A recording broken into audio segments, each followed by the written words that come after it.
ఈ వీడియోలో living world and biological classification ఈ 2 చాప్టర్స్ 1 షాట్లో అవ్వకూడదాం. ఈ 2 చాప్టర్స్ టెక్స్ట్ బుక్ రీడింగ్ అనేది డీటెయిల్గా లైన్ టు లైన్ ఎక్స్ప్లెయిన్ చేశాను. ఆ లింక్ అనేది డిస్క్రిప్షన్లో ఇస్తాను.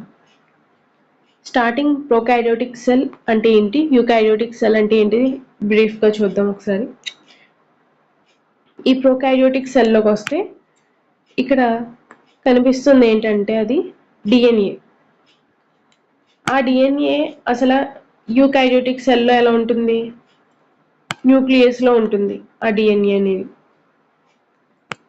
మెంబ్రెయిన్లో ఉంటుంది. ఇక్కడ చూసినట్లయితే ప్రోకారియోటిక్ సెల్ ఇది ఫ్రీగా సైటోప్లాజంలో ఫ్రీగా తిరుగుతూ ఉంది ఈ డిఎన్ఏ అనేది.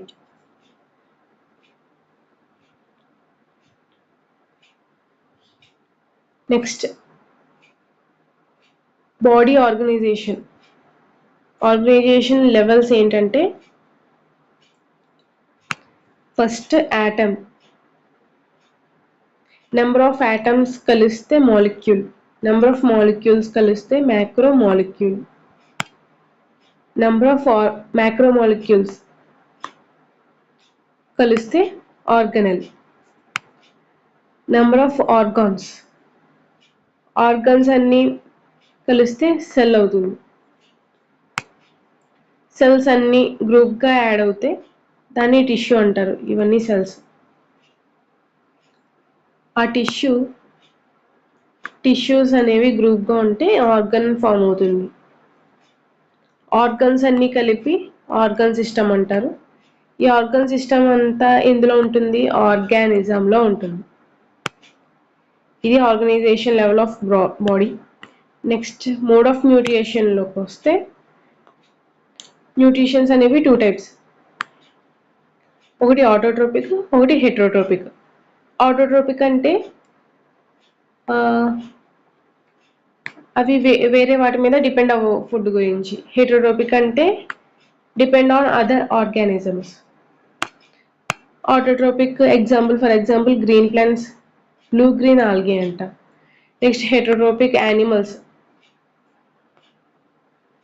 ఎక్సెట్రా. హెటరోట్రోపిక్లో డిపెండ్ ఆన్ అదర్ యానిమల్స్ కదా, సాప్రోఫైటిక్, పారాసైటిక్, హోలోజోయిక్. హోలోజోయిక్ ఈజీగా అర్థమవుతుంది, మ్యాన్, డాగ్, అమీబా. నెక్స్ట్ పారాసైటిక్లో వస్తే కస్కుటా, ప్లాస్మోడియం ఎగ్జాంపుల్స్. పారాసైట్ అంటే ఏంటి, ఫస్ట్ హోస్ట్ బాడీ అనేది ఉంటుంది. హోస్ట్ బాడీలో ఈ పారాసైట్ అనేది వెళ్ళి ఉంటుంది. ఈ పారాసైట్ వల్ల ఈ హోస్ట్ బాడీకి అనేది హార్మ్ జరుగుతుంది. నెక్స్ట్ సాప్రోఫైటిక్, సేమ్ ఇది కూడా అంతే. ఒక హోస్ట్లోకి పారాసైట్ అనేది వెళ్తుంది, వెళ్ళి ఇందులో ఈ పారాసైట్లో ఉన్న ఈ సాప్రోఫైటిక్లో ఉన్న ఎంజైమ్స్ అనేది రిలీజ్ చేసి దీన్ని డిజాల్వ్ చేసి ఇది అబ్జర్వ్ చేసుకుంటుంది. For example fungi, east.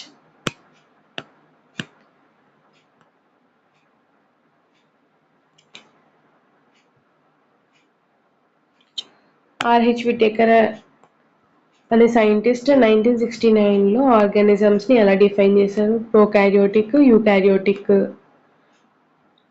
అంటే మెంబ్రెయిన్ బౌండ్ న్యూక్లియస్ ఇందులో ఉండదు, మెంబ్రెయిన్ బౌండ్ న్యూక్లియస్ ఇందులో ఉంటుంది. ప్రోకారియోటిక్ ఒకటే ఉంటుంది. ప్రోకారియోటిక్ ఎందులో ఉంటుంది, మోనిరా కింగ్డమ్లో ఉంటుంది. యూకారియోటిక్ అనేది మిగతా 4 కింగ్డమ్స్లోనే ఉంటాయి. ఫస్ట్ యూకారియోటిక్లో ఎలా డివైడ్ చేశాడు, యూనిసెల్యులర్, మల్టీసెల్యులర్ కింద డివైడ్ చేశారు. నెక్స్ట్ యూనిసెల్యులర్లోకి వస్తే ప్రోటిస్టా. ఈ ప్రోటిస్టా అనేది యూనిసెల్యులర్. నెక్స్ట్ దీనికి మెంబ్రెయిన్ బౌండ్ న్యూక్లియస్ అనేది ఉంటుంది. నెక్స్ట్ మల్టీసెల్యులర్లోకి వస్తే with cell, without cell. With cell wall, without cell wall అనేది ఉంటుంది. సెల్ వాల్ అంటే ఏంటి? ఒక సెల్ అనేది ఉంటుంది, దాని చుట్టూరు బౌండరీ అనేది, దాన్ని సెల్ వాల్ అంటారు. విత్ సెల్ వాల్ అనేది చూస్తే దాన్ని 2 టైప్స్ కింద డివైడ్ చేశారు: ఫోటోట్రోపిక్, హెటరోట్రోపిక్. ఫోటోట్రోపిక్ అంటే ఏంటి? ఫోటో అంటే లైట్, లైట్ మీద డిపెండ్ అయ్యేది ప్లాంటే కింగ్డమ్. హెటరోట్రోపిక్ అదర్ ఆర్గానిజమ్స్ మీద డిపెండ్ అయ్యేది ఫంగై. అంటే ఇందులో చూస్తే ఏమవుతుంది మీకు, మనకి ఈ ప్లాంటేలోని, ఈ ఫంగైలోని సెల్ వాల్ అనేది ఉంది. ఈ యానిమైలోలో సెల్ వాల్ అనేది లేదు. ఈ ప్లాంటే, ఈ ఫంగై అనేది multi cellular organism.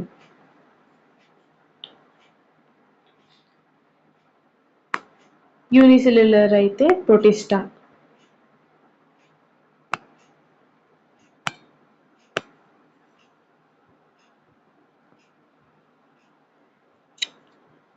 Next types of classification system. Classification అనేది ఎలా మారుతూ వచ్చింది, చేంజెస్ అనేవి ఎలా జరుగుతూ వచ్చాయి చూద్దాం. స్టార్టింగ్ లిన్నేయస్ సైంటిస్ట్ 1758లో 2 కింగ్డమ్ క్లాసిఫికేషన్ ప్రపోజ్ చేశాడు. 2 కింగ్డమ్ ఏంటి? Plantae, animal. Next 3 kingdom classification Ernest and Haeckel 1866లో Protista, Plantae, animal 3 kingdoms.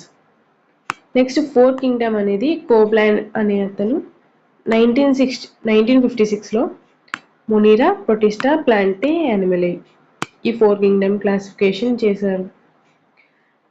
Next R H Whittaker 5 kingdom classification 1969లో. 5 కింగ్డమ్ ఏంటి? Monera, Protista, Fungi, Plantae, animal.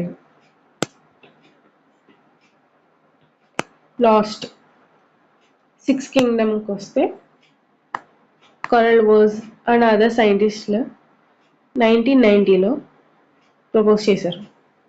ఏంటి అలా చేశారంటే, ఈ 4 సేమ్, ఈ 4 ప్రొటిస్టా, ఫంగై, ప్లాంటే, యానిమల్ యూకారియోలోకి తీసుకున్నారు ఇవన్నీ. నెక్స్ట్ ఈ మొనీరా ఏదైతే ఉందో దీన్ని 2 కింద డివైడ్ చేశారు: అరాక్యా, బ్యాక్టీరియా. ఇప్పుడు దీన్ని బట్టి చూస్తే ఈ మొనీరాని టూ కింగ్డమ్స్ కింద డివైడ్ చేశారు. మిగతావి ఇవి: అరాక్యా, బ్యాక్టీరియా, యూకారియా. అరాక్యాలో ఏమొస్తాయి? Archaebacteria. బ్యాక్టీరియాలో బ్యాక్టీరియా. యూకారియాలో Protista, Fungi, Plantae, animal.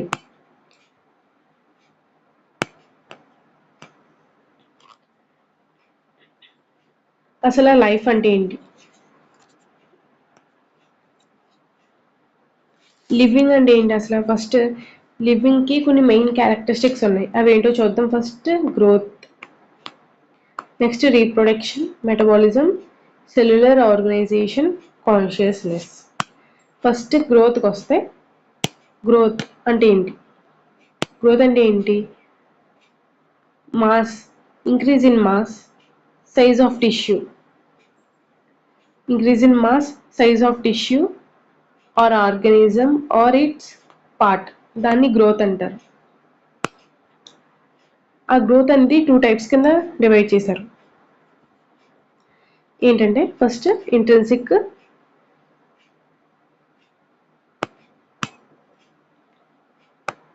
And extrinsic growth. Intrinsic గ్రోత్లోకి వస్తే ఇన్సైడ్ ఆఫ్ ది బాడీ, ఎక్స్ట్రిన్సిక్లో వస్తే outside of the body of an organism. Inside of the బాడీలో ఏమేమి చూస్తాం? ఎగ్జాంపుల్స్ ఏంటి? Inside of the body growth ఎలా జరుగుతుంది?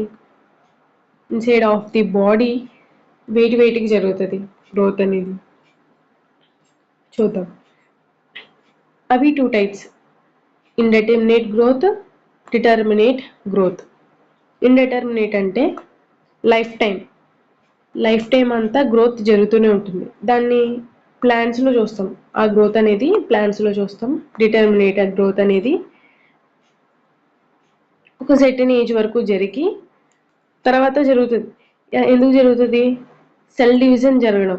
అంటే పాడైపోయిన సెల్స్, లాస్ట్ సెల్స్ అనేవి రీప్లేస్ అవ్వడానికి సెల్ డివిజన్ జరుగుతుంది. నెక్స్ట్ ఎక్స్ట్రిన్సిక్ లోకి వస్తే outside of the body కదా. Outside of the body ఎందులో చూస్తాం? నాన్ లివింగ్ లో చూస్తాం. ఎలాగంటే మౌంటైన్స్, శాండ్ మౌల్స్, ఇవి ఎగ్జాంపుల్స్. ఇప్పుడు మౌంటైన్స్ లో చూస్తే మౌంటైన్స్ పెరుగుతాయి. శాండ్ మౌల్స్ అవి ఎలా పెరుగుతాయి? ఆ శాండ్ అనేది అక్యూములేట్ అయిపోయి పెరుగుతుంది. దీన్ని ఎక్స్ట్రిన్సిక్ గ్రోత్ అంటారు. సో ఈ గ్రోత్లోకి వస్తే ఇది అన్డిఫైన్డ్, అంటే ఇది లివింగ్ క్యారెక్టరిస్టిక్స్లో మెయిన్ క్యారెక్టరిస్టిక్లోకి రావు. ఎందుకు? ఇందులో నాన్ లివింగ్ వస్తుంది. ఇది extrinsic growth, outside of the body కదా. నెక్స్ట్ రీప్రొడక్షన్లోకి వస్తే, రీప్రొడక్షన్ అంటే ఏంటి? Production of new individuals or progeny. Progeny ఏంటి? Offsprings. అంటే ఫర్ ఎగ్జాంపుల్ మన భాషలో చిల్డ్రన్.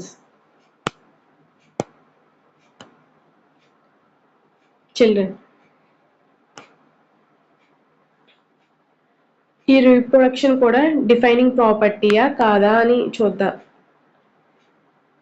ఇది డిఫైనింగ్ ప్రాపర్టీ కాదు అంటున్నారు. ఎందుకు చూద్దాం. ఈ రీప్రొడక్షన్ అనేది లివింగ్ ఆర్గానిజమ్స్లో జరుగుతుంది. ఓకే. అలాగే లివింగ్ ఆర్గానిజమ్స్ ఏవైతే ఉన్నాయో ముల్స్.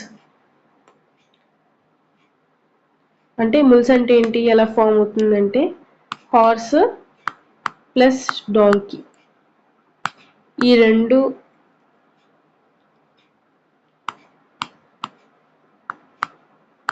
రెండింటి వల్ల ముల్స్ అనేది ఫామ్ అవుతుంది, రీప్రొడ్యూస్ అవుతుంది. ఈ రెండింటి వల్ల. సో ఈ ముల్స్ అనేవి అండ్ స్టెరైల్ హ్యూమన్ కపుల్స్ వీళ్ళు కూడా, అండ్ వర్కర్ బీస్, వీళ్ళు రీప్రొడ్యూస్ అనేది జరగదు వీళ్ళల్లో. సో వీళ్ళు కూడా లివింగే కదా. సో ఈ రీప్రొడక్షన్ అనేది డిఫైనింగ్ ప్రాపర్టీ ఆఫ్ లైఫ్ కాదు. నెక్స్ట్ రీప్రొడక్షన్ అనేది 2 types, asexual and sexual reproduction. Asexual అయితే ఎసెక్షువల్ రీప్రొడక్షన్లో ఫెర్టైజేషన్ అనేది జరగదు, గ్యామెట్ ఫ్యూజన్ అనేది జరగదు, మియోసిస్ కూడా జరగదు. అంటే దేని ద్వారా జరుగుతుంది? Asexual spores, budding, fragmentation. Asexual spores అంటే ఫంగస్ అనేది స్ప్రెడ్ ఎలా అవుతుంది? స్పోర్స్ అనేవి స్ప్లిట్ అవ్వడం వల్ల ఫంగస్ అనేది ఫామ్ అవుతుంది ఫాస్ట్గా. ఆల్గే కూడా చూడొచ్చు. బడ్డింగ్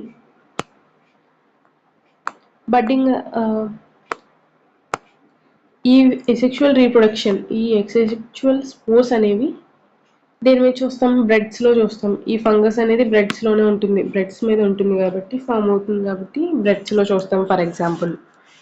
దాన్ని ఎసెక్షువల్ స్పోర్స్ అంటారు. దానివల్ల జరుగుతుంది. బడ్డింగ్ అనేది ఈస్ట్లోని హైడ్రాలోని చూస్తాం. ఈ yeast hydra, for example yeast చూస్తే బ్రెడ్స్ ఫామ్ అవ్వడానికి ఈస్ట్ అనేది యూజ్ అవుతుంది. సో బ్రెడ్ ఫామ్ అవ్వడానికి బడ్డింగ్ అనేది రీప్రొడక్షన్ బడ్డింగ్ ద్వారా జరుగుతుంది. Fragmentation,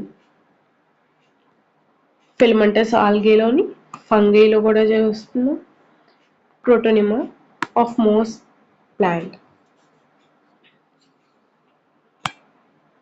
next, by true regeneration, fragmented organism regenerate the lost part of its body and become a new organism. Example, planaria.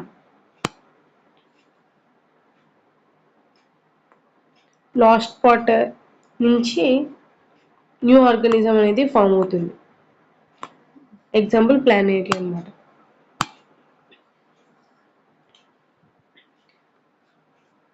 ఈ regeneration is a process in which only a lost part of the body is repaired or regenerated. స్టార్ ఫిష్లో చూస్తాము, లిజర్డ్స్లో కూడా చూస్తాము. ఏది lost part అనేది repair జరిగి ఆర్ రీజనరేట్ జరుగుతుంది.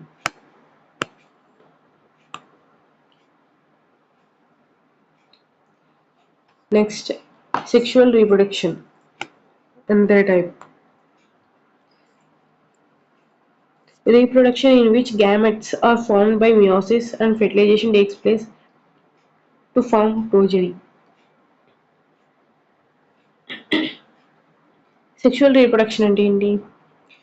సెక్షువల్ రీప్రొడక్షన్లో గ్యామెట్స్ అనేవి ఫామ్ అవుతాయి. దీని ద్వారా మియోసిస్ ప్రాసెస్ ద్వారా, సైకిల్ ద్వారా గ్యామెట్స్ అనేవి ఫామ్ అవుతాయి, ఫెర్టిలైజేషన్ జరుగుతుంది.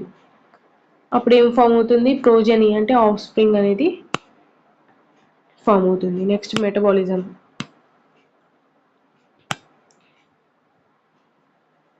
మెటబాలిజంలోకి వస్తే the sum total of all chemical reactions occurring in our body is metabolism. మన బాడీలో జరిగే ప్రతి రియాక్షన్ దాని మెటబాలిజంలోకి వస్తుంది.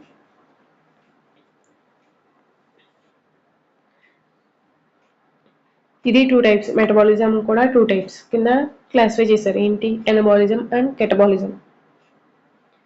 All organisms, both unicellular as well as multicellular, exhibit metabolism. No non-living objects show metabolism. ఈ మెటబాలిజం అనేది యూనిసెల్యులర్లో చూస్తాము, మల్టీసెల్యులర్లో కూడా చూస్తాము, కానీ నాన్ లివింగ్లో మాత్రం చూడలేము. So it is defining property. ఇందాక రీప్రొడక్షన్ అండ్ గ్రోత్ అనేవి నాన్ డిఫైనింగ్ ప్రాపర్టీ. ఈ మెటబాలిజం అనేది defining property.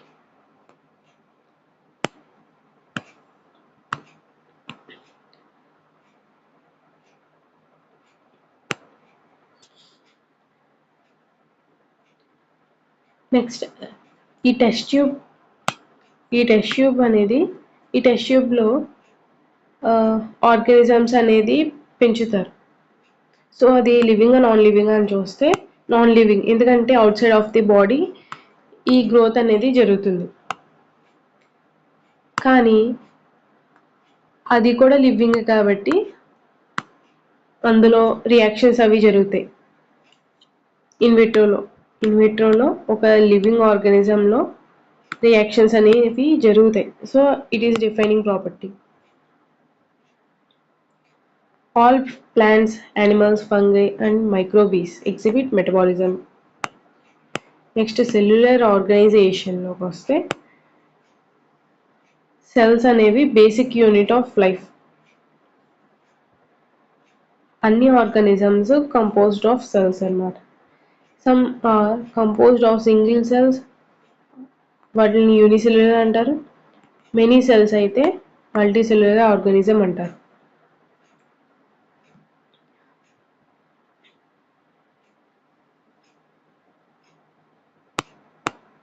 Unicellular organisms are capable of independent existence and performing essential functions of life.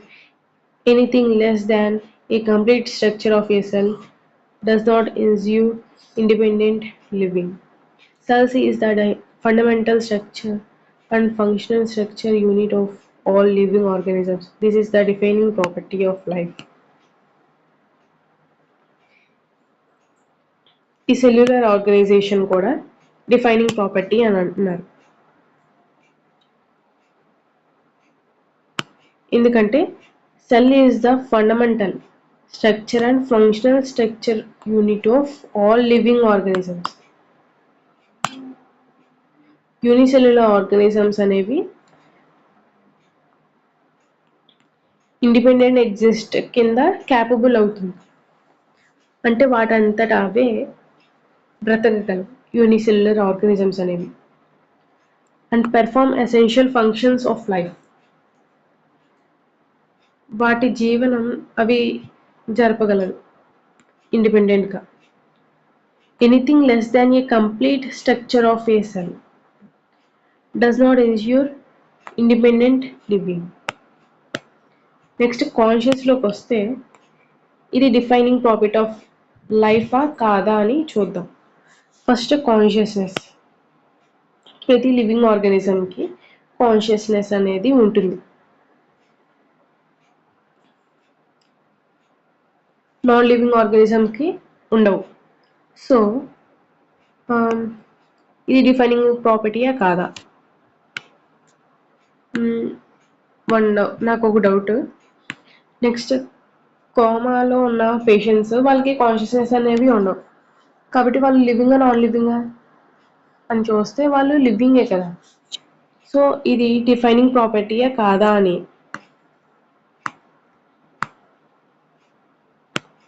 చూస్తే means all the living phenomena are due to underlying interactions between different components of an individual or organ or tissue or living or cell.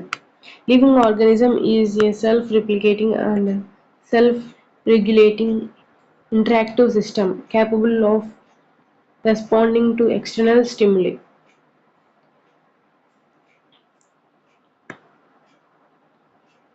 So adaptations and homeostasis are also very important characters of living.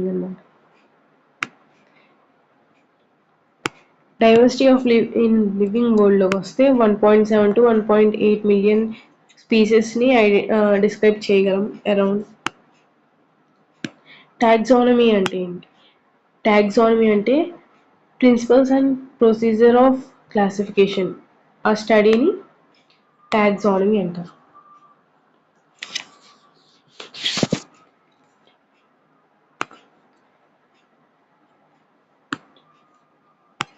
Next, there is a need to standardize the naming of living organisms such that a particular organism is known by the same name all over the world. ఇప్పుడు ప్రతి కంట్రీకి ఒక్కొక్క name, ఒక్కొక్క స్పీసెస్ని ఒక్కొక్క నేమ్లా పిలుస్తారు. So ఆ నేమింగ్ని standardise చేయడానికి ప్రతి కంట్రీలో ఒకే నేమ్ గుర్తింపు రావడానికి ఈ నామిక్లేచర్ అనే మెథడ్ని ఇంట్రడ్యూస్ చేశారు. ఈ నామిక్లేచర్ని ప్లాంట్స్ని అయితే ICBN కోడ్ ద్వారా నేమింగ్ చేస్తారు, యానిమల్స్ని అయితే ICZN international code for botanical nomenclature, international code for geological nomenclature. ఈ బైనామియల్ నామిక్లేచర్ ఏంటంటే, ఈ బై అంటే మీనింగ్ టూ, ఈ నామిల్ అంటే నేమ్. బైనామియల్ నామిక్లేచర్లో ఏమేమి ఉంటాయంటే, ఒకటి జనరిక్ నేమ్ అనేది, నెక్స్ట్ స్పెసిఫిక్ ఎపిథెట్. అదేంటో చూద్దాం. ఫస్ట్ బైనామియల్ నామిక్లేచర్ ఎవరు ప్రపోజ్ చేశారు? ఫస్ట్ కెరోలస్ లినియస్ అనే అతన్ని టాక్సానమీ, ఫాదర్ ఆఫ్ టాక్సానమీ అని అంటారంట.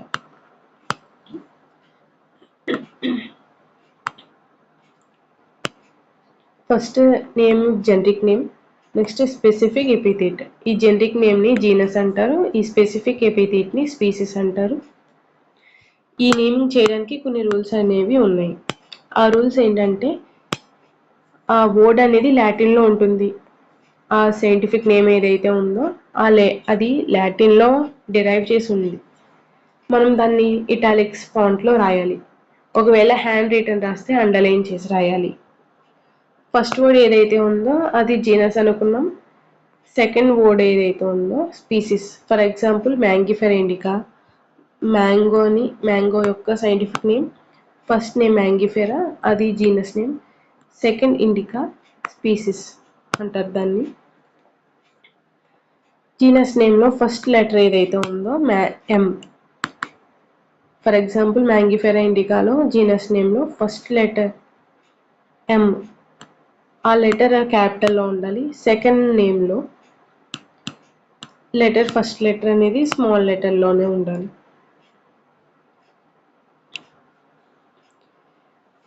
ఈ ఆథర్ నేమ్ ఎవరైతే ఉన్నారో వాళ్ళ యొక్క నేమ్ అనేది లాస్ట్లో రాయాలి, అబ్రివేటెడ్ ఫామ్లో రాయాలి.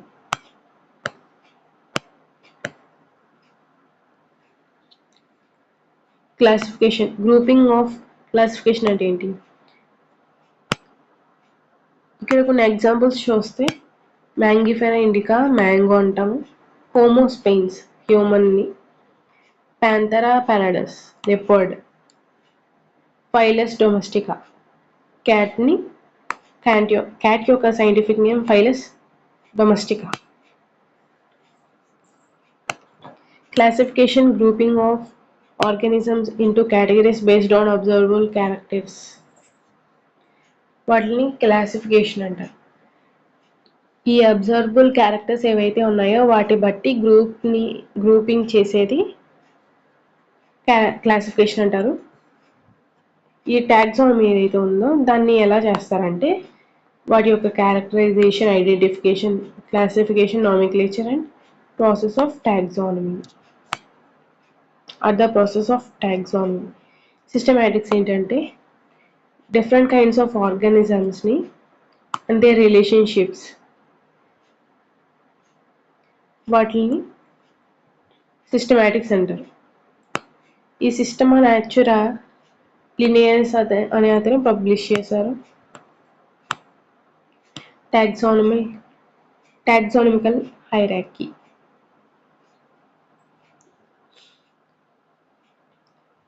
హైరార్కీలోకి వస్తే first highest category kingdom, next phylum, class, order, family, genus, species. వాటి యొక్క ఎగ్జాంపుల్స్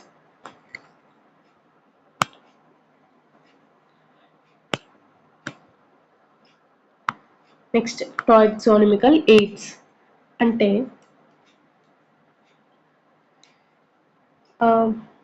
ప్రొసీజర్స్ అండ్ టెక్నిక్స్ ఏవైతే ఉన్నాయో అవి ఈ స్టోర్ చేయడానికి, ప్రిజర్వ్ చేయడానికి, ఇన్ఫర్మేషన్ని ప్రిజర్వ్ చేయడానికి, స్టోర్ చేయడానికి యూజ్ అవుతాయో వీటిని స్పెసిమెన్స్, ఈ స్పెసిమెన్స్ని స్టోర్ చేయడానికి, ప్రిజర్వ్ చేయడానికి వాటిని ఆ మెథడ్స్ని టాక్సానమికల్ ఎయిడ్స్ అంటారు. ఫస్ట్ది హెర్బేరియం. అదేంటంటే ఒక షీట్స్ తీసుకుంటారు, ఆ షీట్ మీద డ్రైడ్ ప్లాంట్స్ని అరేంజ్ చేసి నెక్స్ట్ వాటి యొక్క డేట్ ఎప్పుడు కలెక్ట్ చేశారు, ఏ ప్లేస్లో కలెక్ట్ చేశారు, సైంటిఫిక్ నేమ్, దాని యొక్క సైంటిఫిక్ నేమ్, ఫ్యామిలీ, దాని యొక్క కలెక్టర్స్ నేమ్ అనమాట. దాని మీద ఇన్ఫర్మేషన్ అనేది ఉంటుంది ఈ హెర్బేరియం షీట్ మీద. నెక్స్ట్ స్టోర్ చేసేది బొటానికల్ గార్డెన్స్. ఇవి ఏంటంటే ఈ ప్లాంట్స్ అనేవి ఒక గార్డెన్లా అరేంజ్ చేస్తారు. ఇవి ఎక్కడ చూస్తామంటే లక్నోలో ఒకటి చూస్తాము, NBRI, IBG mostly. Next for example Indian botanical gardens కల్కట్టాలో ఒకటి ఉంది, లార్జెస్ట్ ఇన్ ఇండియా అంటారు. రాయల్ బొటానికల్ గార్డెన్ క్యూలో largest in the world till date. ఇప్పుడు వరకు రాయల్ బొటానికల్ గార్డెన్ అనేది largest. National botanical research institute ఇండియాలో అయితే ఇండియన్ బొటానికల్ గార్డెన్ కల్కట్టాలో లార్జెస్ట్ ఇండియాలో. నెక్స్ట్ మ్యూజియంలో చూస్తే అందులో కూడా ఈ ప్రిజర్వ్ చేస్తారు, స్టోర్ చేస్తారు ఇన్ఫర్మేషన్. అది ఎలా చేస్తారు? స్పెసిమెన్స్ని తీసుకొని ప్రిజర్వేటివ్ సొల్యూషన్లో పెడతారు, లేకపోతే in the form of dried specimens, dry చేసి పెడతారు, లేకపోతే ప్రిజర్వ్ చేస్తారు. స్కెల్టన్స్ని కూడా కలెక్ట్ చేసి పెడతారు. జువలాజికల్ పార్క్స్లో చూస్తే ఈ వైల్డ్ యానిమల్స్ వాటిని పెడతారు, ప్రొటెక్టెడ్ ఎన్వైరన్మెంట్లో పెడతారు వాటిని. అవి ఎలా లైఫ్ అనేది ఎలా జరుగుతుంది వాటిని అబ్జర్వ్ చేయడానికి. నెక్స్ట్ కీ అంటే ఏంటి?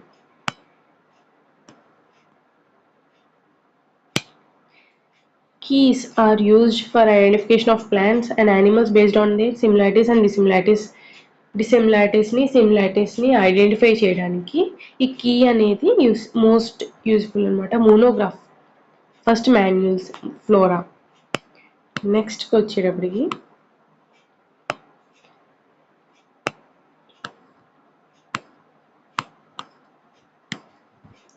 ఈ మోనోగ్రాఫ్స్ ఏవైతే ఉన్నాయో మాన్యువల్స్, మోనోగ్రాఫ్, క్యాటలాగ్స్, ఇవి రికార్డింగ్ డిస్క్రిప్షన్స్ అనమాట. మాన్యువల్స్ అనేవి నేమ్స్ని ఐడెంటిఫై చేయడానికి, ఏవి స్పీసీస్ ఆఫ్ ఆర్గానిజమ్స్ని ఐడెంటిఫై చేయడానికి ఈ మాన్యువల్స్ అనేవి యూజ్ అవుతాయి. ఈ మోనోగ్రాఫ్ అంటే ఒక పర్టికులర్ ట్యాగ్స్ అంటే ఒక క్యాట్ మీదన్నా, ఒక ర్యాట్ ఆర్ డాగ్ మీదన్నా, ఒక పర్టికులర్ యానిమల్ ఆర్ థింగ్ మీద డాక్యుమెంట్ చేయడాన్ని మోనోగ్రాఫ్ అంటారు. Thank you.